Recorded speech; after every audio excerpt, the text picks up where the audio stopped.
Hey, my name is Dawson, and today, tonight, or whenever you're watching this, I'll be teaching you how to share the gospel, or in other words, God's great news for humanity.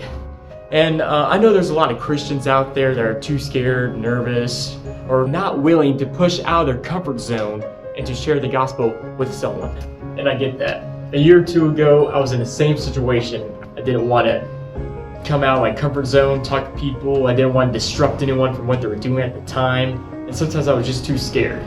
Now looking back, I realized how foolish I was. I let the fear of man scare me from sharing the gospel. That is foolish, because what can man do to me if God is for me and with me? In Proverbs 29:25, it says, "The fear of man lays a snare, but whoever trusts in the Lord is safe." In Hebrews 13:6, so we can confidently say, "The Lord is my helper, I will not fear, what can man do to me?" In Matthew 10:28, "And do not fear those who kill the body, but cannot kill the soul. Rather fear him who can destroy both the soul and the body in hell." And finally, Galatians 1:10, "For I am now seeking the approval of man or of God. Am I trying to please man? If I were still trying to please man, I will not be a servant of Christ." Not only does God tell us these things, but Jesus commands us to share the gospel with others before he rose back up to heaven. He commands us to do this because people are dying every day, and without the knowledge of the truth God has given us, and if they don't know that they are in danger and need of a Savior, there is no way for them to be saved from their sin, and more specifically God's anger and wrath against sin. And on average, nearly 150,000 people die every day around the world according to 2017 data. So if we truly love God and the people on this planet, we need to share the gospel immediately.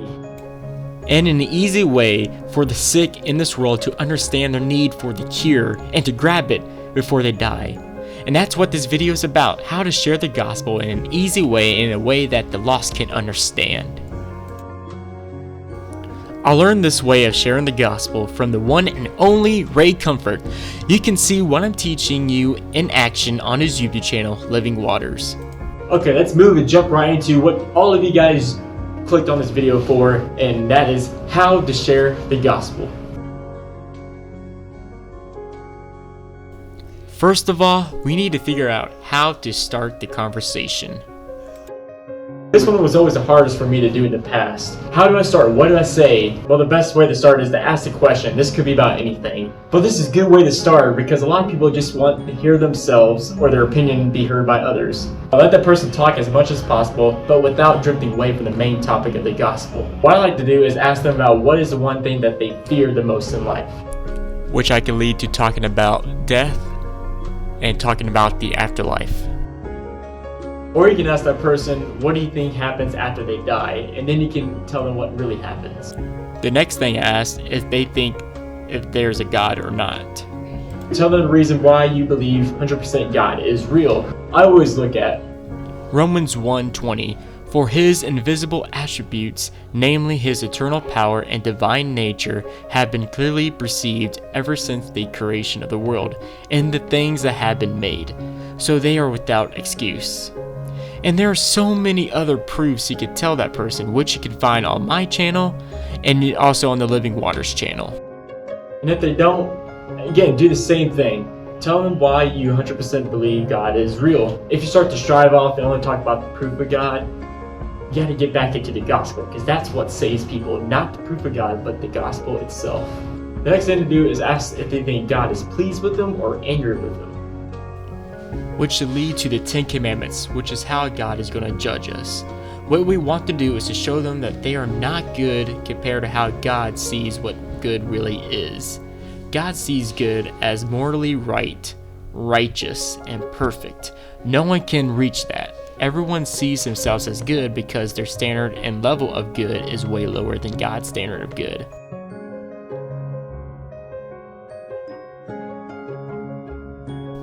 God says in Proverbs 12:22, "Lying lips are an abomination to the Lord." And in Revelation 21:8, "All liars, their portion will be in the lake that burns with fire and sulfur," which is the second death.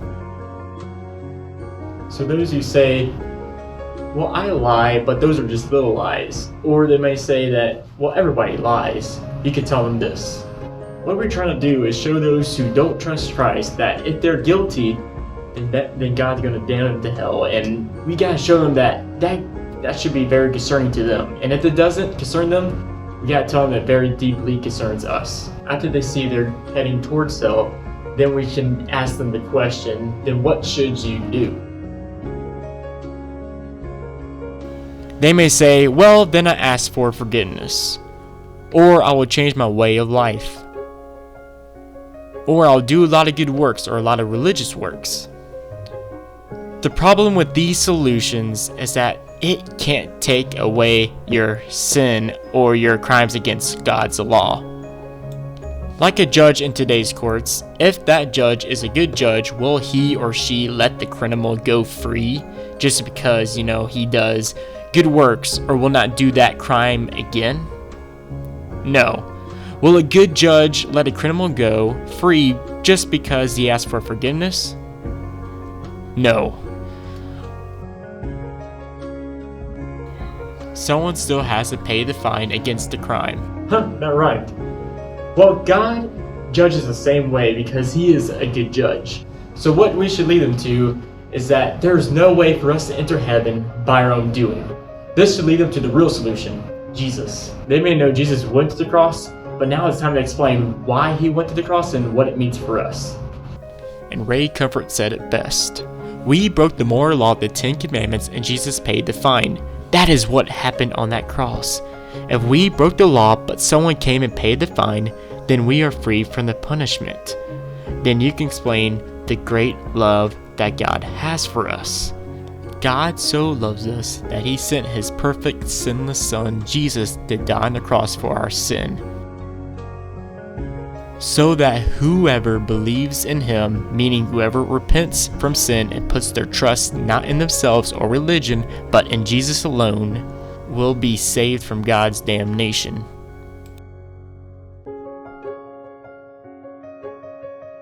Man, God only wants us to be with him forever. He doesn't need us, and we are only but dust here today, gone tomorrow. And God still wants us, even though we continually sin against him every day.